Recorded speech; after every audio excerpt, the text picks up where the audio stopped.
जय श्री राधे। मेरे बंधु, धुंधली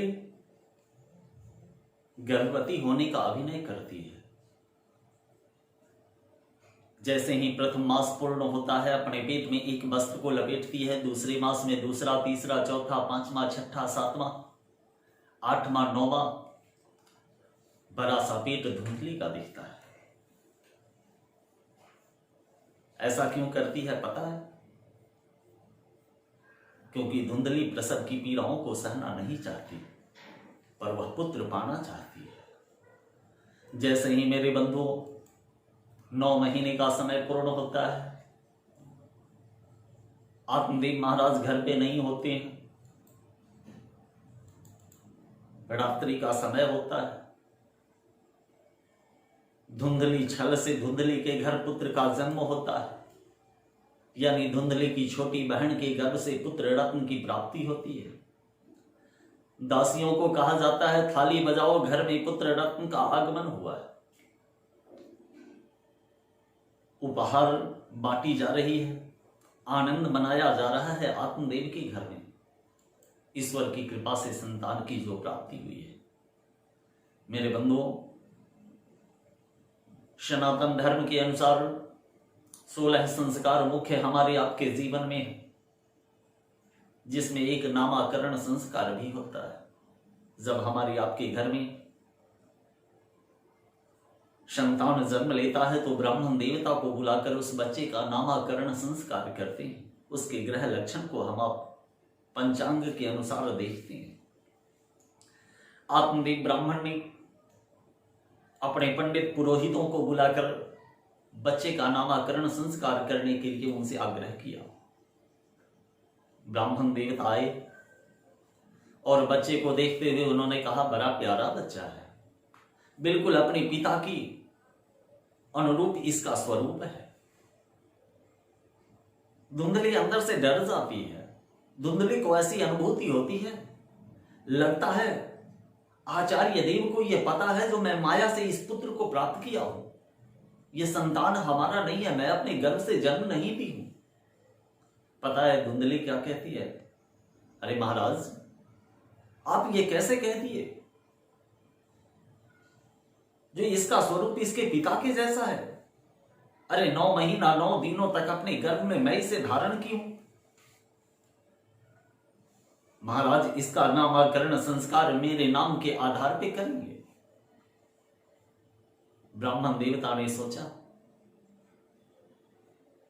किसके नाम पर मैं नाम रखूं, इस चक्कर में पड़ने से बेहतर है जैसा धुंधली कहती है वैसा कर देना चाहिए। पंचांग निकालकर ब्राह्मण देवता ने उस बच्चे का नाम धुंधली के नाम के आधार पर धुंधकारी रखा। दैवी योग की कृपा से ब्राह्मण देवता इस बच्चे का नामकरण संस्कार कर रहे थे। उसी समय गौ माता के गर्भ से परमात्मा के सदृश सुंदर स्वरूप वाले एक दिव्य पुत्र रत्न का जन्म हुआ, जो गौ माता के गर्भ से हुआ। आत्मदेव के घर तो आनंद की बरसात हो रही है। परमात्मा से उन्होंने एक पुत्र मांगा था, पर ईश्वर कृपा से 2 पुत्र की प्राप्ति हुई।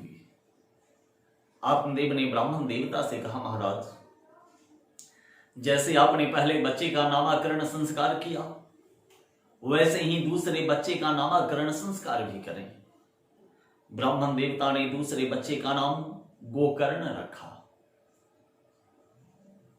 मेरे बंधुओं, वह जो बालक था गोकर्ण, उसके पूरे स्वरूप परमात्मा के सदृश सुंदर, किंतु ये दोनों कान जो उसके थे ना, कान दोनों बहुत बड़े बड़े थे।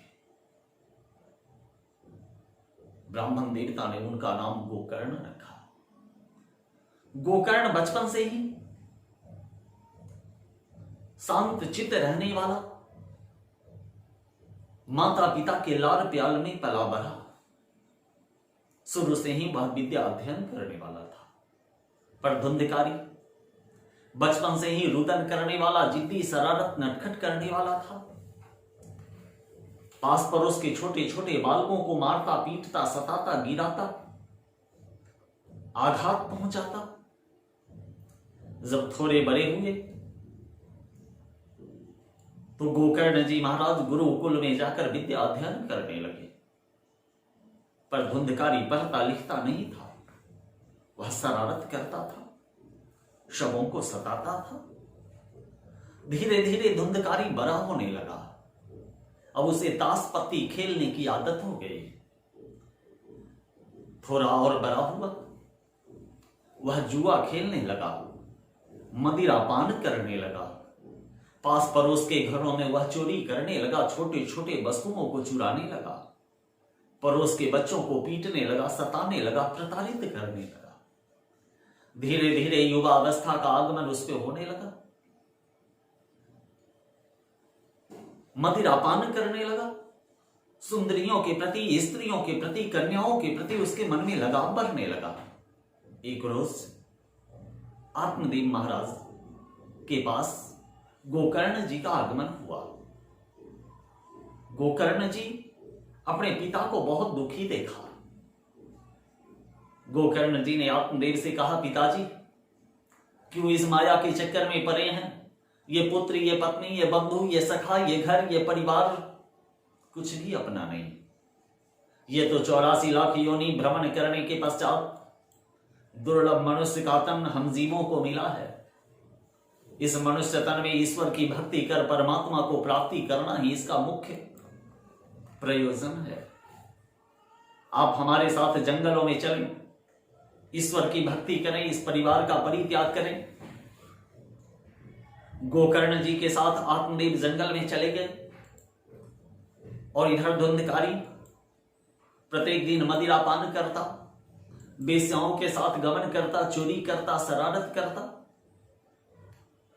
और अपनी माता को प्रताड़ित करते हुए उससे धन मांगता। एक रोज की बात है, धुंधकारी ने अपनी मां से कहा, मां मुझे धन दो, पैसा दो। धुंधली ने कहा, बेटा मेरे पास धन कहां से आएगा? तेरे पिता मुझे छोड़कर जंगल चले गए, मेरे पास जो भी धन था सब तो मैं तुझे दे दिया। मेरे बंधुओं, मदिरापान किए हुए वह धुंधकारी, उसकी मति मारी गई थी। अपने चरण से अपने मां के ऊपर प्रहार किया। भागवत के व्याख्याकारों ने यहां अपने अपने मत के अनुसार इसकी व्याख्या की है।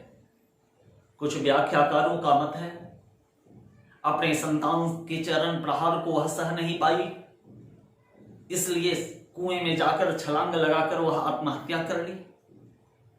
कुछ कथाकारों का मत है रात्रि के चतुर्थ पहर में स्नान करने के लिए वह कुएं के पास गई, किंतु अंधेरा होने की वजह से दिखा नहीं, पैर फिसल गया, वह कुएं में गिर गई, अकाल मृत्यु हुई। मेरे बंधुओं, धुंधली कुएं में गिरकर अकाल मृत्यु को प्राप्त की। इधर धुंधकारी प्रत्येक दिन मदिरा पान करता, 4-5 वेश्याओं को अपने घर में रखकर उसके साथ गमन करता। प्रातः से लेकर संध्या तक, रात्रि से लेकर प्रातः तक नित्य पाप कर्म में रत रहता। उसका सारा धन खत्म हो गया। उसने सोचा अब धन कैसे प्राप्त किया जाए, तो धुंधकारी की दृष्टि अपने राज्य महल के राज्य खजाने पे गई। योजनाबद्ध तरीके से 2-3 लोगों के साथ मंत्रण आकर राज्य खजाने में चोरी की और बहुत सारा हीरा मोती जवाहरात इत्यादि चोरी करके 4-5 वेश्याओं को अपने घर में बुलाकर रख लिया और दिन रात मदिरा पान करता, वेश्या गमन करता।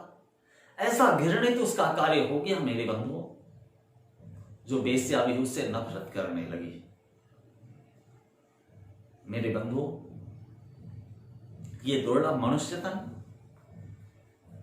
मदिरा पान करने के लिए, वेश्या गमन करने के लिए, दूसरे का गला काटने के लिए, धन संग्रहित करने के लिए, पाप कर्म करने के लिए नहीं मिला है।